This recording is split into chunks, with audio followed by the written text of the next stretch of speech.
pictures because I feel like I haven't been giving you guys enough visual. So here I am with my buddy. Colin is chilling with me today, or Brandon. Sorry, Brandon. You could be Colin, you know, got that look. But anyway, me and my buddy are hanging out, and we are talking about childhood emotions.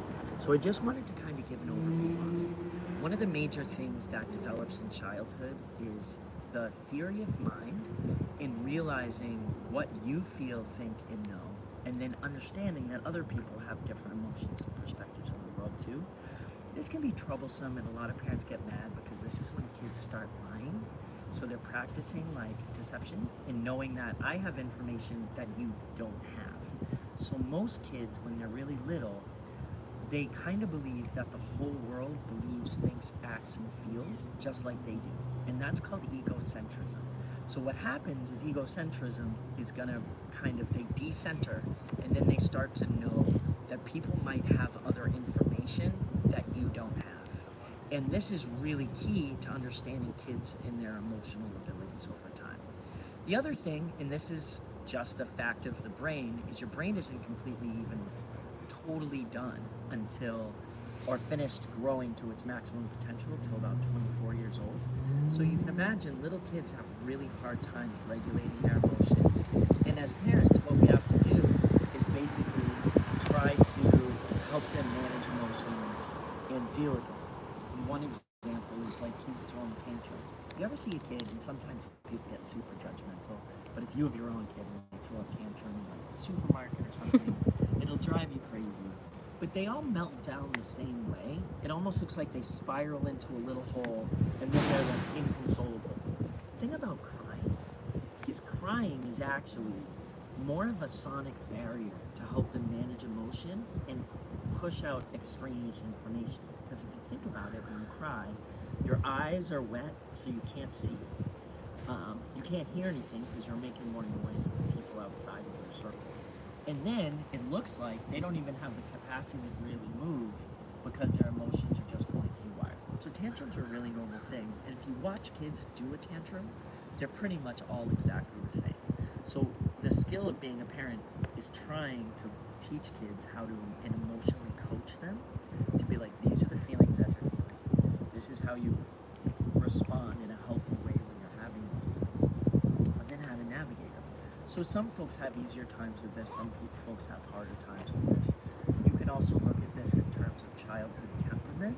So like kids might be easy kids and they're just happy-go-lucky and chilling. Other kids just might be little terrors that just have really heavy emotions all the time.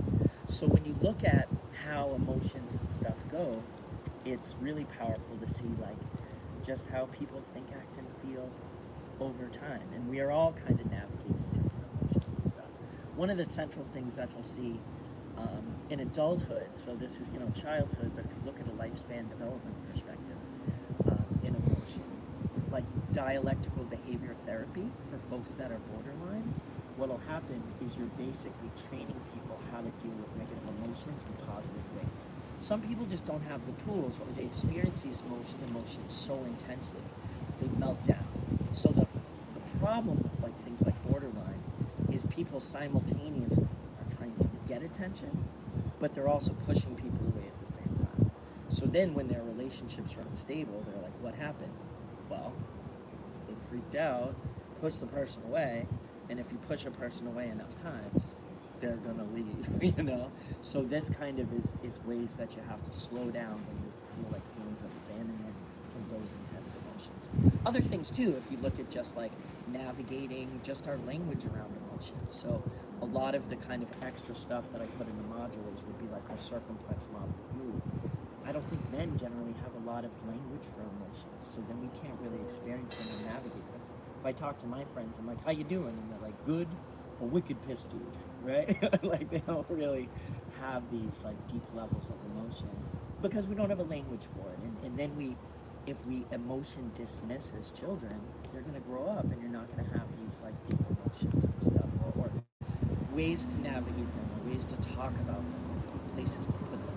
So if you look at DBT, for example, and in the one of the homeworks, we have a DBT worksheet that students are just having a great time with. But in the DBT worksheet, basically it has what's a presenting emotion, what's the opposite of that emotion, and then how can you act well or negatively using that emotion, right?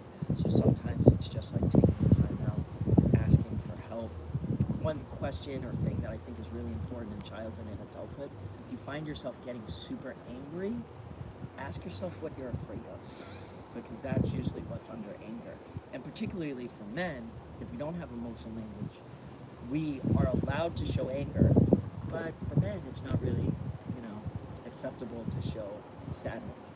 Like, the craziest thing would be, and I've always wanted to do this, but I don't think I want to get pepper sprayed in the face. Like, if a girl gets pulled over, they can cry. If I cried and I got pulled over, I think they pulled me out of the car. So just ways that we're allowed to kind of show emotion and how those things work, I think is super important.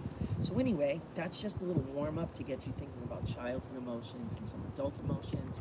One of the key features in this module too is just looking at like the final project and doing a case study in the treatment plan. So be thinking about like ways that you can think about emotions or ways you might be able to treat emotions, because that's going to help with the final project too. So in the modules also, we're going to have one unit that just shows you all the different types of therapy, like a brief overview of 15 different types of therapy. That's super useful. So I hope you guys got something out of this video, and thanks for hanging out with me today. And no problem, Dr. Tex. You're the man. Awesome. So then next we're going to talk about some more content. Thanks for tuning in. All right.